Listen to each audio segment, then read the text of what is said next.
to the Nazareth College Centennial Podcast. I'm your host, Timothy Nealand, and in each episode, I'll be guiding you through stories of amazing alumni, fascinating faculty, or the hidden history of the college. Today's episode, Steve Lasalle. As I mentioned, we did a lot of laughing together, sometimes cried together. As you walk across campus, heading towards either Peckham Hall or Golisano, you may notice that you're on Steve Lasalle Way. That's because Steve Lasalle, who spent over 30 years at Nazareth College, was integral to the purchase of the acreage on which sits Golisano Academic Complex and Peckham Hall. Golisano used to be the Sisters of St. Joseph Mother House. Steve was at Nazareth from the 1970s to the early 2000s. Steve passed away this past year. We were fortunate that Jordan Bagley was able to sit down with Steve in April and record his memories of working at the college. We're going to share that interview with you in today's podcast.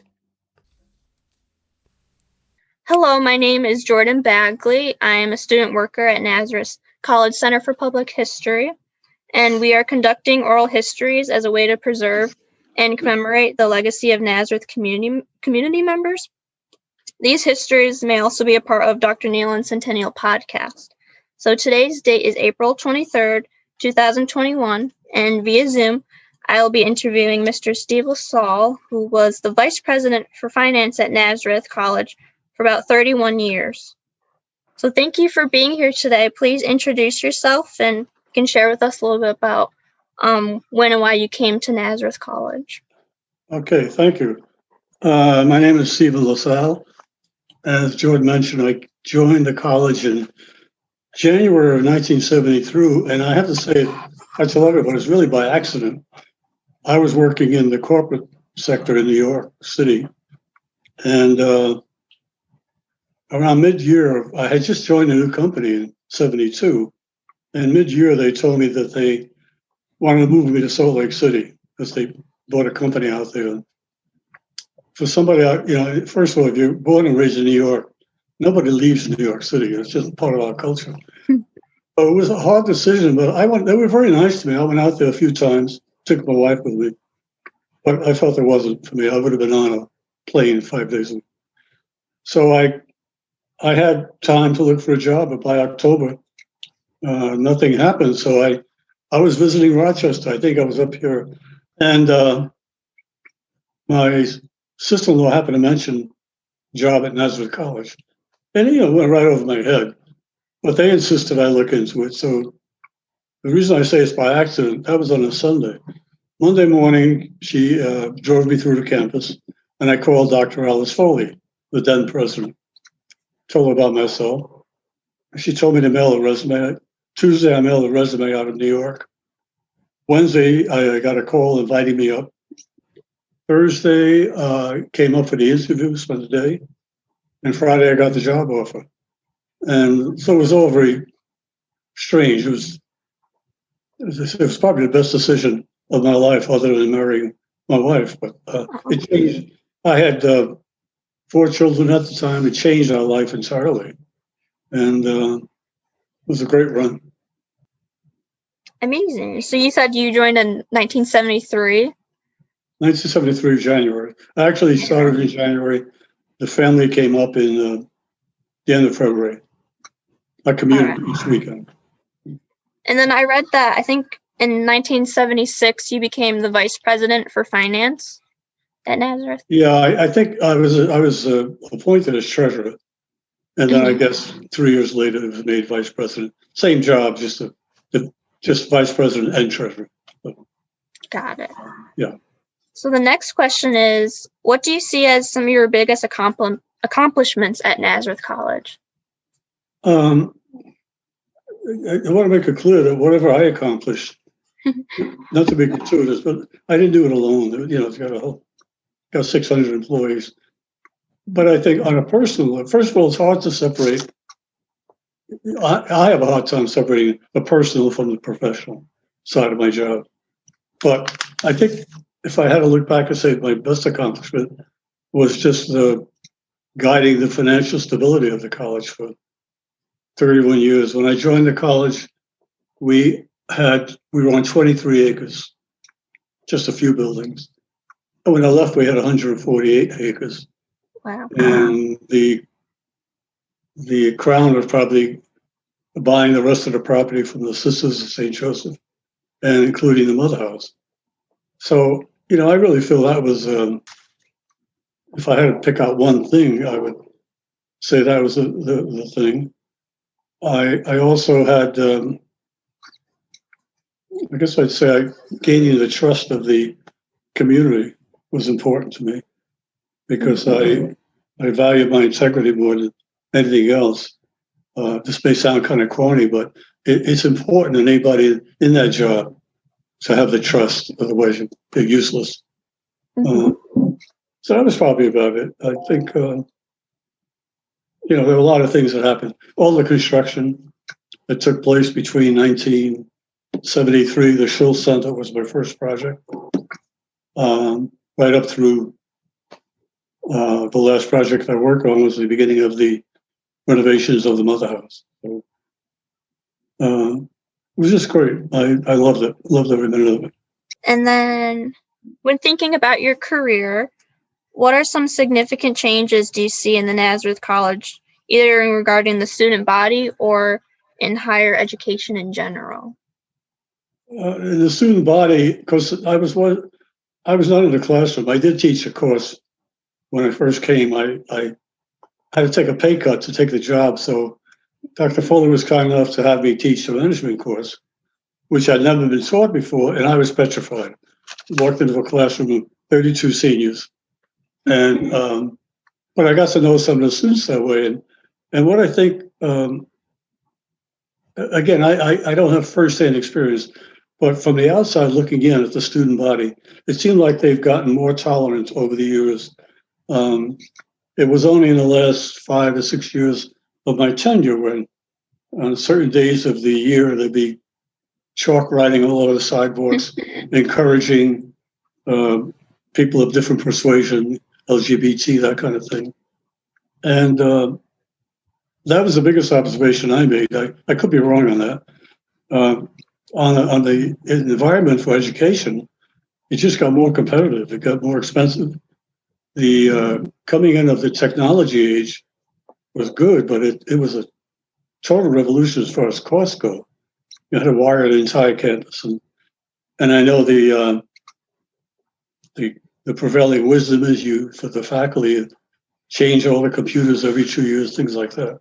So that was a remarkable change, and trying to keep up, keep the college in the black, and having to convince trustees that we had to charge the students more. That was a big change. The schools became more competitive with financial aid. Some schools with major endowments could, give 50% financial aid. And that we did what we could, and we sort of had a policy, unwritten policy, is no student would ever be turned away because of finances. I made all kinds of deals. I remember one time a father came to me and he had to sell his tractor. So he sold his tractor and he gave me 4 post-dated checks. It was those kind of things, but that was the mission of the college, get these kids in. Would you like to share some of your fondest memories? Well, my fondest memory was, and still is, when I came to Nazareth, there were 31 Sisters of St. Joseph. And I had a family of 4 children. The youngest was 3, the oldest was 12. And every Christmas that I could remember, they would all come to we would invite them to the house. They would all come to the house on a weekday night in casual clothes. And we would all sit around on the floor in the family room and sing Christmas carols. And it was something that I think of now with my kids growing up for that. What a wonderful experience it was. And then we would go into the dining room and have trifle and dessert. But I still remember the songs, and were led by Sister Josepha Kennedy, who had a very powerful voice. That's probably a highlight of, if I had to think back, the first thing that comes to my mind. Other things that I got involved in was I don't know, they still have the midnight breakfast. Well, you would know if they still have the midnight breakfast. I started something called the midnight breakfast about, Oh, I don't know, in the 70s or 80s. We just tried it as an example. And on the last day of class in May, we would have breakfast at midnight for the entire student, whoever was there. And it turned out to be a raging success. We get 500 students in the midnight and all kinds of outfits, pajamas, and we had everybody from the president on down to me and others serving them, and it was just a great experience. And I got to know, any opportunity I had to get to meet some students because I was always on the outside looking in. I also started, when I think of memories, a project called the Marathon Men, which started about 1980. Every year we get 10 guys from a dormitory or mixed dorms, and they would play starting Friday night, all day Saturday, all day Sunday. They would play like 250 innings of softball as a fundraiser. Every hour, a different team would come, and they would raise money, and they'd raise maybe $2,000, $3,000, and gave us to places like Bethany House or Camp Good Days and things like that. The first game was always on Friday afternoon. Was always the faculty against the students, and it was just a lot of fun. It's something you don't experience in the corporate world for sure. Other things, and again, outside the classroom, faculty has something called a catch club where we meet once every couple of weeks and in a lounge on the campus and sit on the floor and drink wine and sing 17th century ballads. Some of them are a little risque.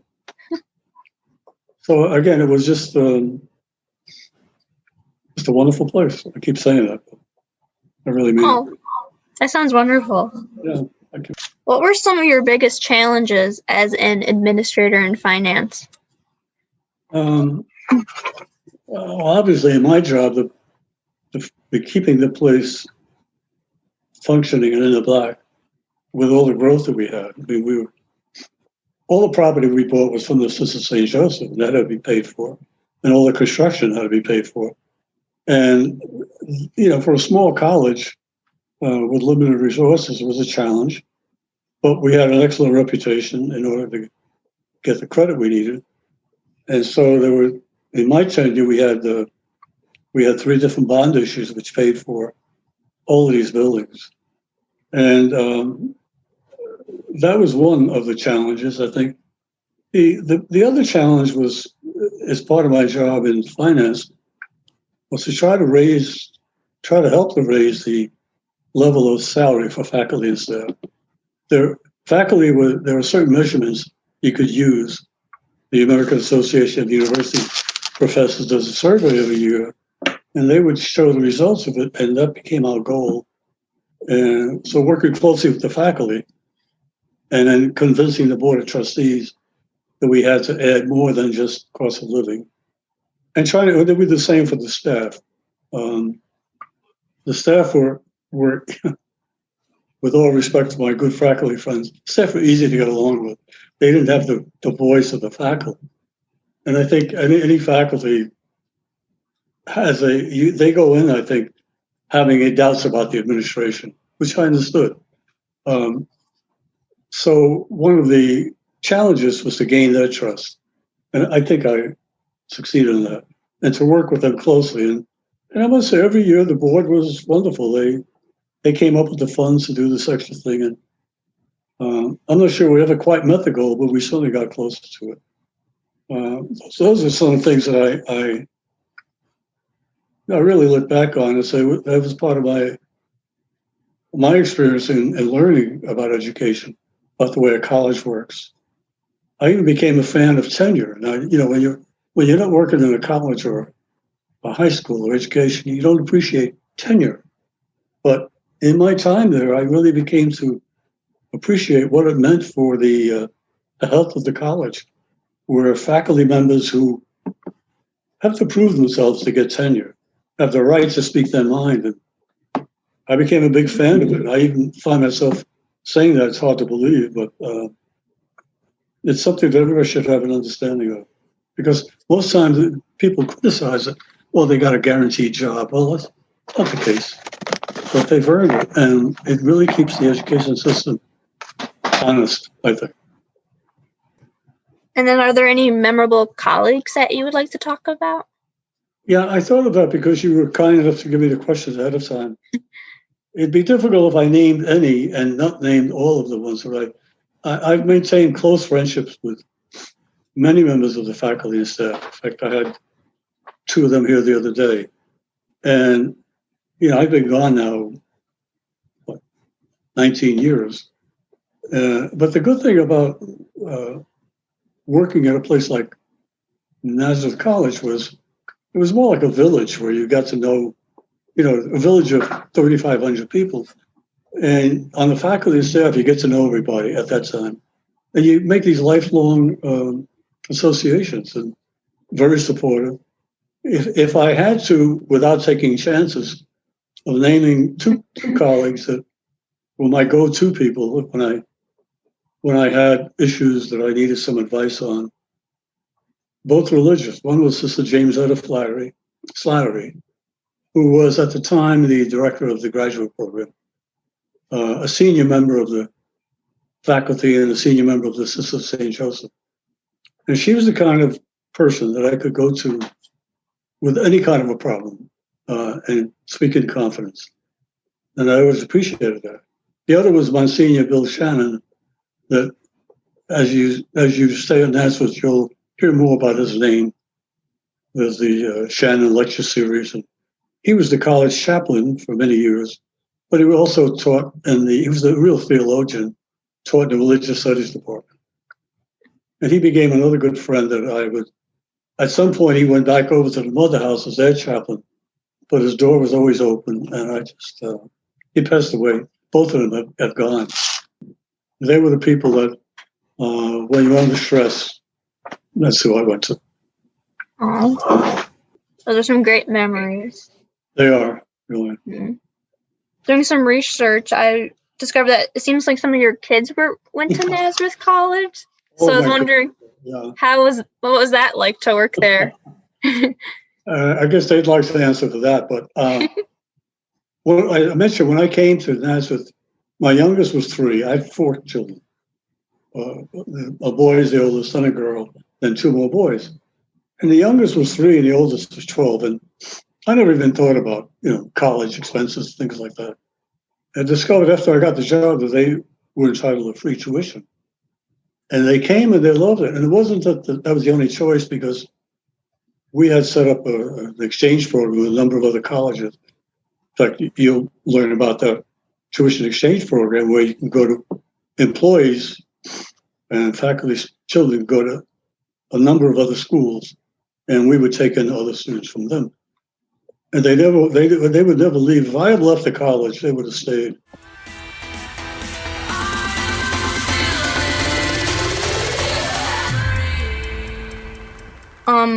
When and why did you become involved with the Nasbeans newsletter? I think I saw you as like in part of the editorial group. Yeah, I actually was one of the originators of it with several other faculty members. Jack Joyce, who retired. We have about a half a dozen now. Joe Pacino is very active, also retired. But I had some experience with this. In 1997, my first wife died. My second wife and I got involved in prison ministry, and nothing to do with religion, but it was through our church. But it was counseling prisoners. And we would go once a week we'd go to Moravia, which was 70 miles away. Our church had a volunteer staff of going out to 5 prisons. We also had 2 recovery houses when they got out. And for the volunteers, I thought it'd be a good idea to start a newsletter so that they would know what's going on. Could also be used for fundraising for the program. Mm-hmm. So I got involved and started something called State of the Mind, which is, by the way, something that everybody in the prison ministry would start every meeting with. You could do it at a college. Every time you get together, just go around in a circle, ask everybody, what's going on up here. So we called it that, and it was articles about the people who got out, success stories, things like that. So when in Nazareth, I still remember the day that when Don Braidman had a bunch of us for lunch over Medaille, and it was Dr. Palama, Mary Palama, who was saying, it's tough for us to keep in touch as retirees. I was already retired, since we're in the area, but we don't have a means to stay in touch. So we came up with this idea of forming an association. We had a formal name of it, but NASBINS speaks for itself, I think, that the term. In fact, at my going away reception, I announced that I had already been working on something, and I called it the initials WUTBI. We used to be important. And that was going to be the name of it. And I had already recruited 5 or 6 retirees. And I told everybody at the reception that I had one person who was going to be on Mole, who was going to be still active, keep us up to date on what's going on. It was a joke. Turned out to be Joe Pastino of the English department. But from that, the idea came from that. And so we've got Jack Joyce, who was in the English department, is sort of I call him our publisher. He's the editor-in-chief. And we all get involved in writing stories. Or we ask the people, if you have anything of interest. And we've many of one of our retirees took in greyhounds after their career was over. Another one makes jewelry when she was very sick. Just wonderful stories. Another one, Dick Del Vecchio, became a beekeeper as a hobby. So there was enough in fact, we have one coming out this spring, introducing, well, she's already been introduced, where we've asked Dr. Paul to write a letter for us and some other things. And so, we started that way, and it's our way of communicating. And then from that retiree group, we started having an annual dinner, which the college hosted, very nice. Now, we haven't had one for 2 years, but we're going to do one by Zoom in May, and we're announcing that on the NASBIN newsletter. But it's been successful. I think people have enjoyed it. And we invite any retiree who wants to tell us what they're up to go ahead, tell us, and we'll publish it. Oh, that's so awesome! I didn't know the whole background to it. That's pretty cool. And the dinners have been wonderful. We've had some retirees getting together as a quartet and singing Broadway songs like Oklahoma. I once gave an analysis of the faculty retirees, including how many were left-handed, how many were right-handed, and how many didn't know. I mean, it was just a lot of fun. It still is. So we're hoping with COVID getting out of our way, we can get back there. And every year, of course, it gets bigger because you have 5 or 6 retirees joining us every year. So it's been great. That's awesome. And then I have... I'm trying to hide my enthusiasm for Nazareth College. Oh, that's great. And do you have any other personal stories that you would like to share? Some are not for publication. I've got some personal stories, and I've told this to a few people. One in particular, I still laugh at. My immediate supervisor was Sister Gabriella. She was the former treasurer. But when the college decided to become independent just before I got there, many of the sisters gave up their titles to take more of a generic title. So she gave up treasurer and became director of financial operations. And she essentially, I was on my own, but she guided me my first years there. But anyway, at the time, I've always been a fan of country furniture, really beat up furniture that my house was decorated that way. And every so often I had occasion to go up into the attic, was a repository for all the old furniture and paintings that the college, they had no place for it, you put in the attic. And I came upon an old wood icebox. Now, you're too young to know maybe what an icebox is, but It was before refrigerators. Yeah. Icebox put ice in it, and it was in good shape. And I admired it every time I went up. And I saw that the dust was collecting on it. It'd been up there for years. So I went to Sister Gabriella and I said, there's an icebox up in the attic that I'd love to buy because I just love having those kinds of things around, antiques and such. And she said, well, go ahead and take it. We don't. I said, well, let me, what can I? No, she insisted I couldn't pay for it. So I called so that nobody would get the wrong idea that I was stealing furniture. I had my son come over with the station wagon some afternoon. It was still daylight. And we took it down and brought it out to the car. And I took it home. And then I realized when I was up there that there was a sign on it that said chemistry department. Now, the chemistry department was chaired by Sister Maria Gusson, another senior member of the college and a wonderful lady. And I told Sister Gabriella, I said, I've got to bring it back. It belongs to the chemistry department.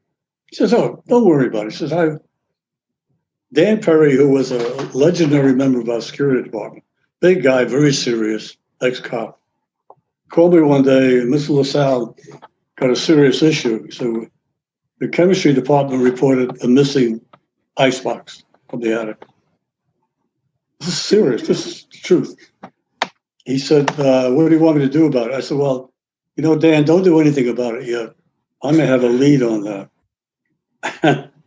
And before he knew it, I brought it back. So I thought, my God, I was new at the college, and here's my reputation is going to go down the drain. I said, no, I've got to bring it back. So I brought it back. After hours, snuck it back up into the attic. A couple of days later, she told me, I spoke to Sister Maria Gus. You got to have it. Take it. She's happy you have it.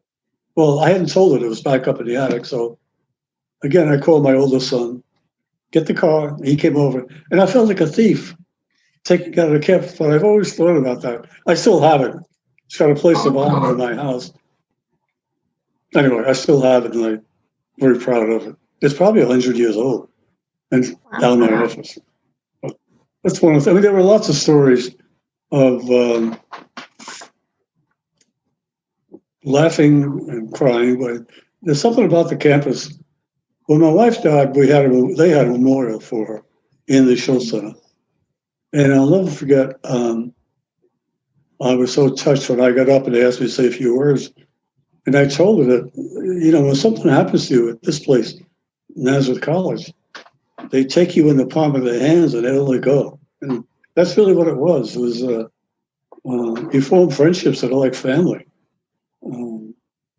So quite apart from the great education, the beautiful campus, there's a real soul to that place. And Dr. Bob Cadera, who was the second president I worked for, used to call it the ethos of the campus. And people felt it when they came on campus. Everybody would say hello, which you don't get. And I went to school at night in a 10-story building, so you had none of that. Went to St. John's in New York. But there was something about this place that just drew you there. Just hard to leave. And I hope the students have the same. I hope you have the same experience. It's gotten larger, but I think the spirit is still the same. Yeah. Yes, I do agree. That was the main reason I was drawn to Nazareth, this sense of community. Yeah. I think when you come to visits, it's a beautiful place. Great place to spend your years at. Yeah, I love that. It was beautiful. And then my last question is, do you think that Nazareth College is a special place to work? And if so, please explain why. It's a special place, I think. Yeah, when I first came there, I would spend every morning in the maintenance department having coffee with those guys, and then go on to maybe a faculty meeting in the afternoon. It was such a, one extreme to the other, but everybody was the same. Everybody treated everybody the same. I felt one of my biggest goals was to make sure that the staff always felt equal in value to the faculty, because I think it's a natural that the faculty is the institution. There's no doubt about that. But they couldn't operate without the staff. I had a leg in both fields. Because I taught that one semester, I was given instructor status. I was the oldest living instructor on Nazareth College until I finally gave it up. But, it's the lowest rank instructor. But so I was I had entree to both places. And in my position, I got to make many presentations to the faculty. I made a great effort to make sure that that everybody was treated equally.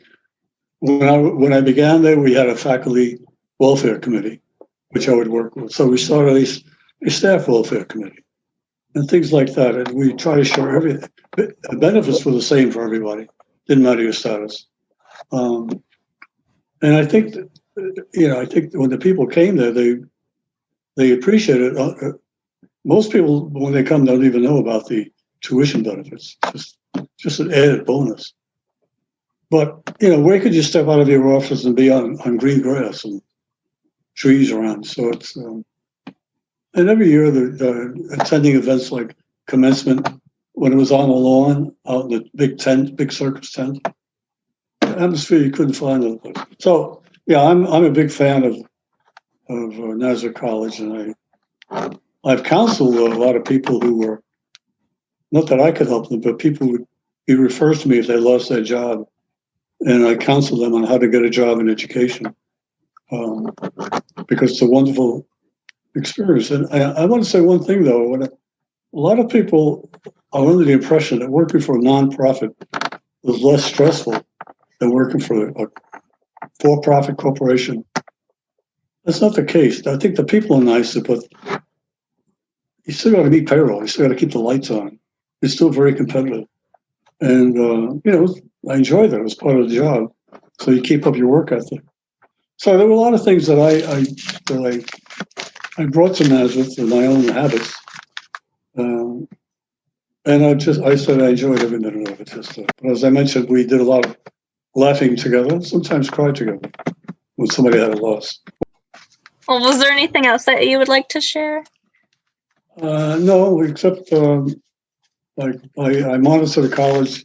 Still have a lot of friends there, and I still find I have occasion and I have excuses to go to the college to see some of the people I work with. So I just wish them the best of luck. I think they're a real jewel in this town.